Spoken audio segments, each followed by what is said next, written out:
औज़ु बिल्लाहि मिनश्शैतानिर्रजीम बिस्मिल्लाहिर्रहमानिर्रहीम सल्लु अलल हबीबी अल्लाहुम्मा सल्लि अला सय्यिदिना व मौलाना मुहम्मदिन व बारिक व सल्लिम व सल्लि अलैहि बिस्मिल्लाहिर्रहमानिर्रहीम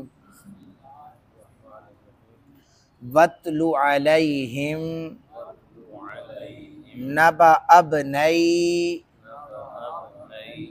आदम बिल हक़ इज़ क़र्रबा क़ुरबानन फ़तुक़ुब्बिला मिन अहदिहिमा वलम युतक़ब्बल मिनल आख़र क़ाल लअक़्तुलन्नक क़ाल इन्नमा यतक़ब्बलुल्लाहु मिनल मुत्तक़ीन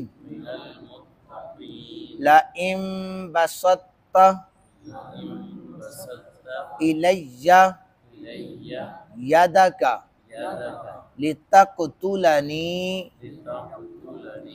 मा अना बिबासिती यदिया इलैका लिअक़्तुलक इन्नी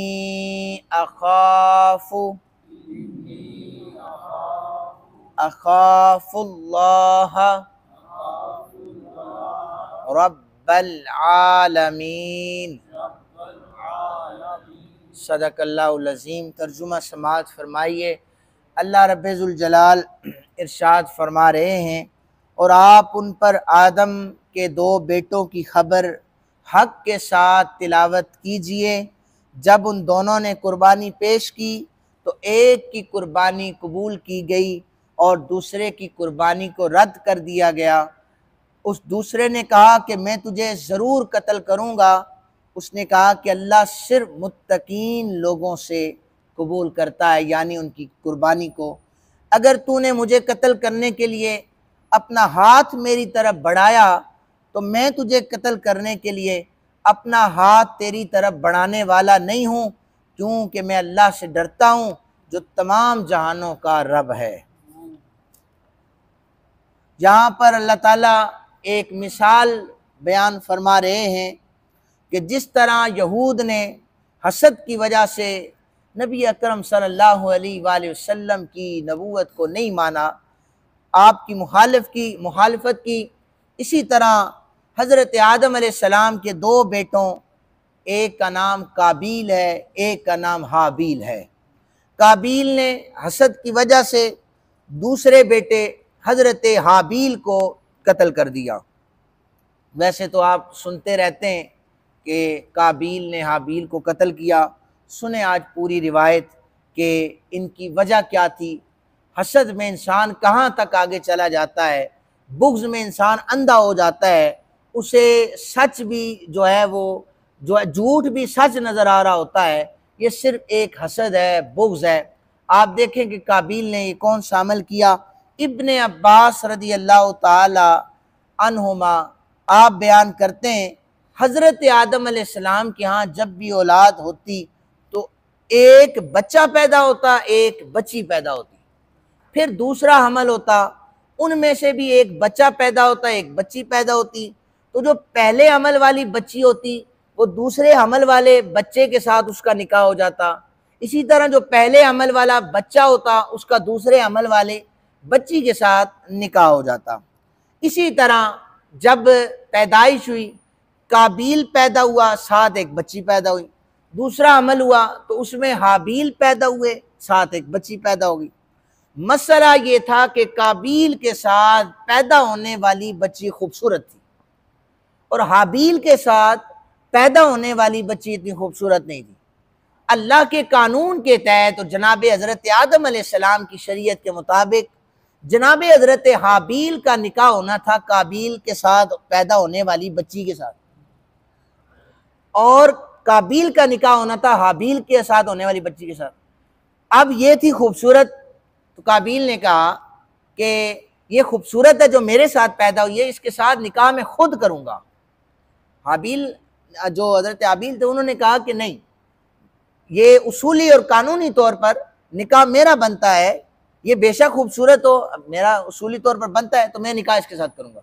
उसने कहा नहीं, चूंकि जो तेरे साथ बच्ची पैदा हुई थी वो इतनी खूबसूरत नहीं है, लिहाजा मैं उसके साथ निकाह नहीं करना।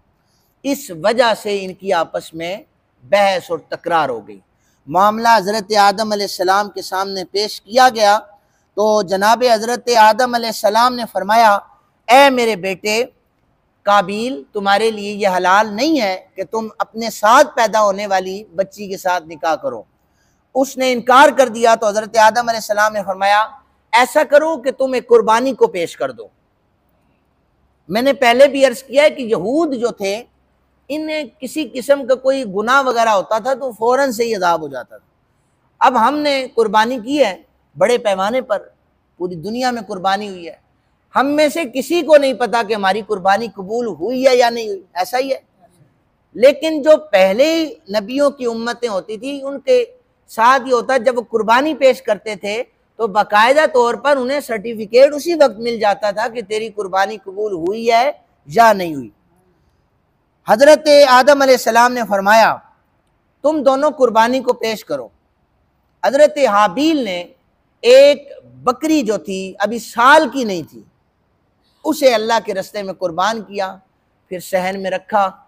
और जो काबिल था उसने कुछ अपना मालो दौलत इकट्ठा करके वो भी रखा कि ये भी मैं अल्लाह की बारगाह में कुर्बान कर रहा हूँ। नीयत में फतूर था। क्या था? फतूर। आसमान से एक आग आई, उसने हजरत हाबील की कुर्बानी को उचक लिया और काबिल की कुर्बानी को छोड़ दिया। आग जिसकी चीज को ले जाती गोया उसकी कुर्बानी अल्लाह कबूल फरमा लेता। जनाब हजरत हाबील की उस बकरी को आग ले गई, कुर्बानी कबूल हो गई। इज्ता इनकिसारी थी, तकब्बुर न था, गुरूर न था, हसद न था। कुरान ने इसे हसद ही कहा है। तो काबिल इस वजह से गुस्से में आ गया कि मेरी कुर्बानी कबूल नहीं हुई और हाबील की कुर्बानी कबूल हुई है। हालांकि हदीस में मौजूद है कि हजरत हाबील बड़े ताकतवर थे, ये चाहते तो काबिल को मार भी सकते थे। लेकिन सुनिएगा जरा, जो अल्लाह के लिए अमल करता है, अल्लाह की रजा के लिए, तो अल्लाह ताला उसे ही अपनी बारगाह में कबूल फरमाता है। अब काबिल ने कहा, मैं तुझे कत्ल करूंगा वरना तुम मेरी बहन से निकाह ना करना। तो हाबील ने कहा कि अल्लाह ताला मुत्तकीन की कुर्बानी को कबूल करता है। अब हजरत हाबील ने कहा कि अगर ये जो मैंने आयत मुबारक पढ़ी है कि तुम अगर मुझे कत्ल करने के लिए अपना हाथ आगे भी बढ़ाओगे ना, तो मैं अपना हाथ आगे नहीं बढ़ाऊंगा, मैं तुम्हें कत्ल नहीं करूंगा। तुम पर एक तो कत्ल का गुनाह हो जाएगा और दूसरा तुम्हारी जो कुर्बानी को अल्लाह ने कबूल नहीं किया वो भी गुनाह तुम्हारे पास होगा। इसलिए तुम मेरा बोझ भी अपने कंधों पर ही ला दोगे। आपने देखा होगा, जैसे मैंने अर्ज की ना कि हजरत हाबील ताकतवर थे, हजरत उस्मान गनी आप 22 लाख मुरब्बा मील से ज्यादा पर हुक्मरानी कर रहे थे। बुलवाइयों ने जब हमला कर दिया तो हजरत उस्मान गनी ने तलवार नहीं उठाई। हालांकि आपने रिवायात में सुना है कि हजरत उस्मान गनी रदी अल्लाह तआला अन्हु के दरवाजे पर पहरादारी करने वाले हसन पाक और हुसैन पाक अलैहिस्सलाम थे। किसकी जुर्रत थी कि हजरत उस्मान की तरफ मैली आंख से देखता? हजरत अली पाक खुद खड़े थे, किसकी जुर्रत थी कि हजरत उस्मान की तरफ मैली आंख से देखता? लेकिन हजरत उस्मान अमीरुल मोमिनीन थे, आर्डर जारी कर दिया, कोई बलवाइयों के खिलाफ तलवार नहीं उठाएगा, इसलिए कि इनकी तरफ हम तलवार नहीं उठाएंगे, ये अपना भी गुनाह लेकर मरेंगे और जो हमारे कत्ल का गुनाह होगा ये भी इनके सर पड़ जाएगा।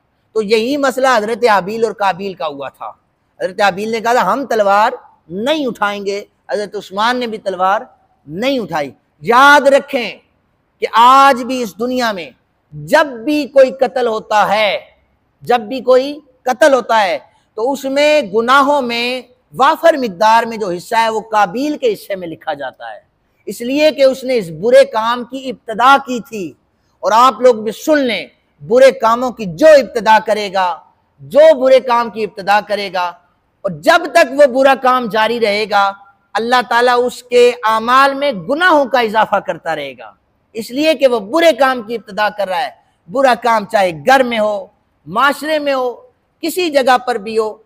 अगर याद रखें, फिर मैं मिसाल दे रहा हूं कि अगर कोई शख्स बगैर तहकीक के कोई हदीस मुबारका भी फेसबुक, सोशल मीडिया पर शेयर कर देता है, अगर वो रसूल कायनात सल्लल्लाहु अलैहि वसल्लम के अल्फाज न हुए, जहां जहां तक वो जाएंगे, जहां जहां तक कोई उन्हें पढ़ेगा, आपके आमाल में गुनाह लिखा जाएगा।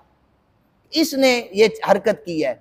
इसलिए कोशिश किया करें जितना हो सके इस्लाम की खातिर, आप अल्लाह की रजा की खातिर अमल करें। देखें फिर अल्लाह ताला किस तरह आजी और इनकिसारी करने वालों के आमाल को अपनी पाक बारगाह में कबूल फरमाता है। अल्लाह ताला हम सबको अमल की तौफीक अता फरमाए। वमा अलैना इल्लल बलाग। आमीन।